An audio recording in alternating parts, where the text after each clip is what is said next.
سلام أكل غرنعة عالم زلخم تجارون فتح تجارون همين يخم تحنا دخم أنا اللخ سلامية جزاير مسكن هم تأنا سلام للخوا سلام تلي اللي بعد من التصفية مساخم للخوا هوي أدو أبسراي تيب channel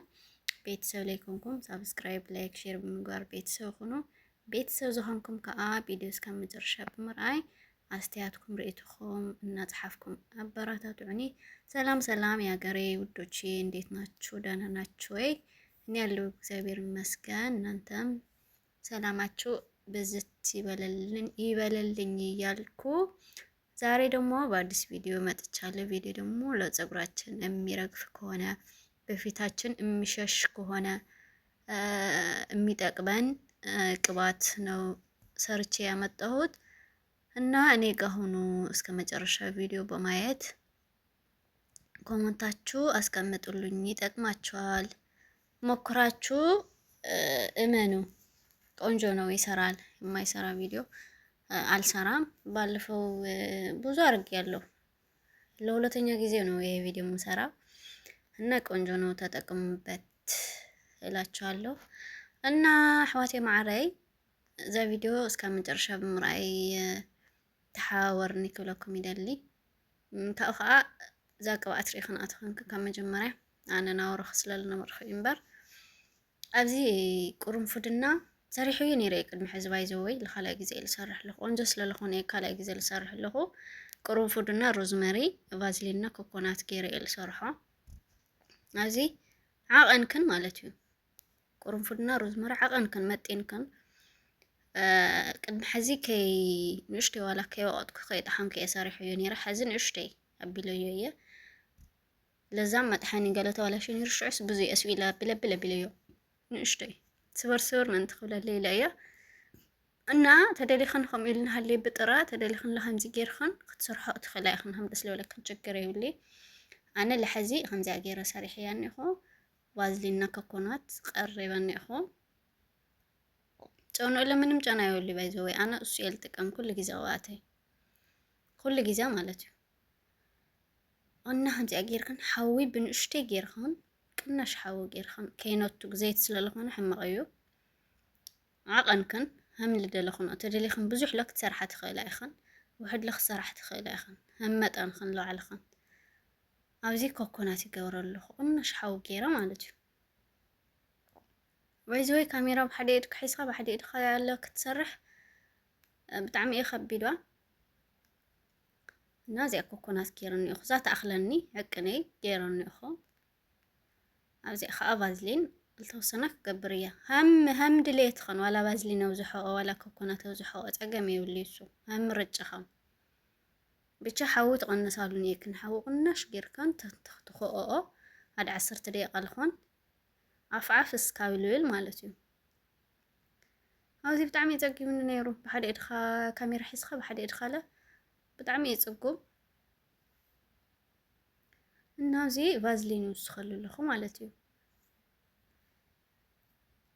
ጨና ኮኮናት ብጣዕሚ ኢሉ ጨንገለ ይብል ሰብ ላላ ጨንኡ ድሓን እዩ ኣይጋነኒ ምክንያቱ ቁርንፉድና ሮዝመሪ ስለለለዎ ጨንኡ ድሓን እዩ እና ከምዚኣ ጌርኻን ሰሪሕኽን ተጠቐማ ኣነ ልቕድሚ መጀመርያ ክጅምሮ ተለኹ ልቕድሚት ፀጉረይ ልውሽጢ ኣትዩ ነይሩ ልቕድሚት ፀጉረይ ለእ ጀሚሮ እዩ ነይረ ካብኡ ምስ ተስማዕምዐኒ ለውጢ ምስ ረአ ኩሉ ፀጉረይ ገይሮ እዩ ኩሉ ግዜ በቃ እዚ እየ ልጥቀም ፀጉረይ ፅሩይ ኣብ ልኾነሉ خلاص እዚኣ እየ ልጥቀም ኣነ ልረግፍ ነይሩ ብጣዕሚ ልረግፍ ነይሩ ፀጉረይ ምርጋፍ ሓዲግዎ በቃ ብነዊሕ ኢሉ ምዘዝ እምበይ ከምዚ ርግፍግፍ ኣይብል ሓዲግዎ እዚ ምስ ጀመርኩ ማለት እዩ እና ከምዚኣ ጌርክን ተጠቐማ ምንም ልካበድ ነገር አይውሊ ለመስርሑ ወላ ለድልሲ يعني هل يخوني فازلين ليبل لا كوكونات لكوكونات يا يعني اللي تشجرس يخوني عندي أكيران اشتوي 11 طريقة الخون كوها هدايا زا فازلين كوكونات مسو قرنفدنا روزماري قرنفد تايل بهالمسمار عندي أكير كوها هدايا مساكن كان سكام مጨረሻ مساي ጽንሓ እዚ ቪዲዮ ሰሪሐ የጽንሕ እንደ ገይሩ እዩ همزي جيرا إديت جيرا الخسارة حقن بقى ندعي أفتي تبن هالخوسي ጊዜ ሲእነሉ ተኸምልኹምኩም እና ከምዚኣ ገይረ ኣብ ውህድ ከብላየሮ ይዓፍርዩ ቅናሽ ተኾይኑ ያኒ ሓዊ ተበዚሕዎ ክትኮስ ለይኽእል እዩ ዘይት ስለለኾነ ሕማቕ እዩ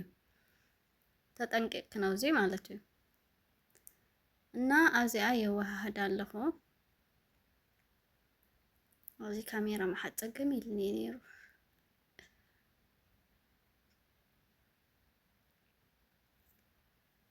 ኣብዚ ቅሚጣ እየ ነይራ ለዛ ማዓት ነይራ እዚ ሲ ቆሪፀሉ እዮም በይ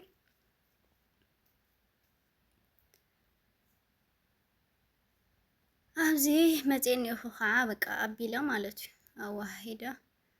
ቀልጢፉ እንትን ይብል ዞሮ ዝቫዝሊን ቀልጢፉ ምኽኽ ይብል ቅናሽ ስለልኾነ ሓው ምኽኽ ይብል ቀልጢፉ ንያ ከምዚኣ ጌርክን ምኽኽ መሰለ ዛ ቫዝሊን ተውርዳኣ ማለት እዩ ኣውሪድክን ግን ጥንቀቕኽን ትብላ ወይ ላብ እድክን ተፈሲስክን ወይ ከም ገለት ኢሉ ሕማቕ ዘይት ስለልኾነ እዚ ድስቲ ብጣዕሚ እዩ ትኩስ ዘይት ጥራሕ ስለልኾነ ማለት እዩ ናውዚ ተጠንቂቅክን ኣሕዋተይ ማዕረይ ውዶችዬ ይሄ ቁርንፉድ ከመጀመሪያ ካያችሁ ቪዲዮ ቁርንፉድ ሮዝመሪ ሚስማር ማለት ነው ሮዝመሪ ኮኮናትና ቫዝሊን ነው ከፈልጋችሁ ትንሽ ፈጨት አረጋችሁ ካልፈልጋችሁ ደግሞ ሳትፈጩ እንደዚህ በትንሽ ቃዝ እንደዚህ 10 ደቂቃ የሚሆን እንትን አረጋችሁ መጠቀም ትችላላችሁ። አሁን በቃ አጥፍቼዋለሁ። ቃዙ ይበቃዋል። 10 ደቂቃ የሚሆን በስለዋል። አሁን በቅተዋል እና ቤተሰብ ተምሓርኛ ለጠፊእንዋ ረሲዕየዋ ሓዚ አውርደ ያኔኹ አውዚ ብጣዕሚ ይንሓራራን ነይሩ አውዚ ያጽፍፎ ኣለኹ ተጽፍፎ ማለት እዩ ተፈላለዩ ዙ ሮዝመሪ ቁርንፉድና ዙንቱኑ ዘይቱስ ተፈላለዩ ካውዚ ብጣዕሚ ይሓር ተጠንቂቅን ጸኒሕን ትርእኽን ክግሉጥ አይምኩርመ ይሐረኒ ሓድጎ ቀልጢፋ ይዝሕሊ ዘይት ስለለኾነ ብጣዕሚ እዩ ትኩስ እና ሃምዚ አገራ አጽሪረ ያነኹ ካውዚ ሎት ሕዘሉ ኖርኹ ጥርሙዝ ነገር ይነሩስ ነይሩ አይተወደይ ላብ ሓልእ እየ ክገብሮ ኢለስ ጎማ እዩ ዝብል ተጠቃም ኩሉ ጎማ እዩ እና ከይሕር ከይጭምድድ ከይሕዘይላ ወዲያው የገርኹ ወይ አማየዝ ሒለ ገለ እየ ገይረዮ እና ብጣዕሚ ሓሪፍቲ ተጠቀማለ እኽን ቅድም ሕዝለ ሰሪሕ ነይረ ኢል ኻልኣይ ግዜ እየ ዝሰርሕ ለኹ ቅድም ሕዚ ብጥራይ ሰርሕ ነይረ ኸይ ወቀጥኩ ሕዝን እሽተይን ትነብለዩ እያ ንሓሪፍ እዩ ተጠቀማለ ልምሎ ጨጉርኽን ለውጥ ትሪኢ ኣለኹን ኣለ ለውጥ ስለረኹ ለየ ኩሉ ግዜ ለዛም ክሰርሕ እየ ይብልሞ ግን ምቻ ያቤኒ ለውጥ ስለረኸው ኩሉ እየ ሰሪሐልክን ነኹ እና ተጠቀመኦ ስራሓኦ ተጠቀመኦ ክለክን ይደል ኣሕዋቴ ማዕረይ ለይጠቅም ነገር ከምፀልክና ይኽእል ሕማቕ ነገር ከምፀልክና ይኽእል ንዓይ ዝጠቀመንና ኣነ ጽቡቕ ይለልኹ ነገር እየ ከምፀልክን ልኽእል እምበር ሕማቕ ነገር ከመይ ጌርካ ይመጽእ ከመይ ጌርካ ይስራሕ እና ትፈልጦ ለክ ትኽእል ኣትኽእል ኣይኽን ለይትፈልጦ ታልኽንላ ከምዚኣ ጌርክን ተጠቀማ ቆንጆ እዩ ክለክን ይደል ኣብዚኣ ኣጽፊፈ ወዲ እየ ነኹ ግን ትኩስ እዩ ነው እስማ ቀልጢፈ ይዝሕሊ هم قليلو تتدفئكا ولا يدخل تنطيركا خلاص باعلكا سويو الناس يطفيفه وديني هو لازا لتقمل لا قومخ غورايه لاوز لتقمخ غورته لخ بايزوي اماي غيريو مهناتو كيጫማ ደዲላ قلطفه يزحلي ጊዜ ወስዱ ልخزحل الناس يا خمسه غير قريبه يعني هو مسكا مጨረሻ ምሳይ ጽንሑ ቤተሰብ ላይ ኾንኩም ላይክ ሼር ሰብስክራይብ ምግባር ቤተሰብ ሆኖ ቤተሰብ ልኾንክን ከዓ እስከ መጨረሻ ቪዲዮ ብምርኣይ አስተያየት ከነምጣለይ ሕዋቴ ማረይ ባዕልና ስንተሓጋገዝ በሰለ ዩቲዩብ ንጥቀምት ኮይና ሲ ናይ ዩቲዩብ ድኻምና ናይ ዩቲዩብ አሰራርሓ ንፈልጦ ኢና ባዕልና ንተሓጋገዝ ዩቲዩብ ላይ ጥቀም ሰብስ ታኢል ጥቅመና ላና ሃመዩ ስለለይ ፈልጦ ንበል ንፈልጦ ዩቲዩብ ተጠቀምት ልኾናስ በባዕልና ንምታይ ላይ ንተሓጋገዝ ሕዋተይ ዋላይ ንስማዑ ዮሲ ከፊትና ተቀሚጥና ልትሰብ ቆንጆ እዩ ልኡይ ሓስበሉ እዩ እና ባዕልና ንተሓጋገዝ ክብለክን የልደል ሕዋተይ ማዕረይ አውዚ አማይ ገይረ የቀሪዮ የኔኹ ከይሓርር ኢላ كاو سحريرو نخقلو طيله سحريرو نسي تملي سيلاو زماي غيرو ينشتي زحل تبليله قال دفي زحلي بقى زخقلو طي خال كي قاصيلني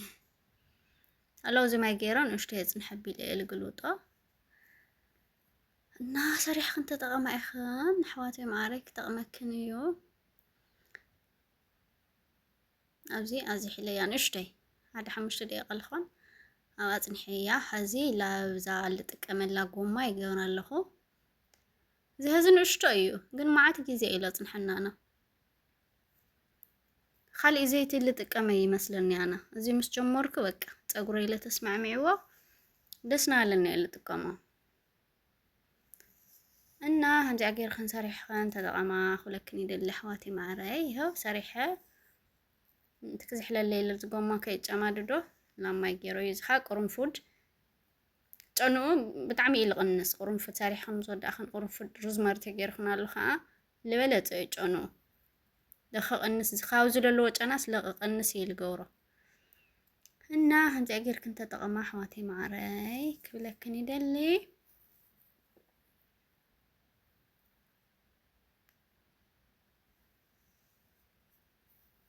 تقمكنيو تتقمالو تقول خنا نوحا تقول خنا نوحا خمنا قرنا تقولنا نوح بتشانا يلوطنيو ولا بقدميتي ولا نورمال تقولي لوطنيو جيزينا سأنكم بي تعمي قنجو أنا لما عن تحيز لكم متين ورخو فيديو زي مسل خالي جيزي بخالي فيديو خسكال زمتكم سسنا الخلا خم حواتي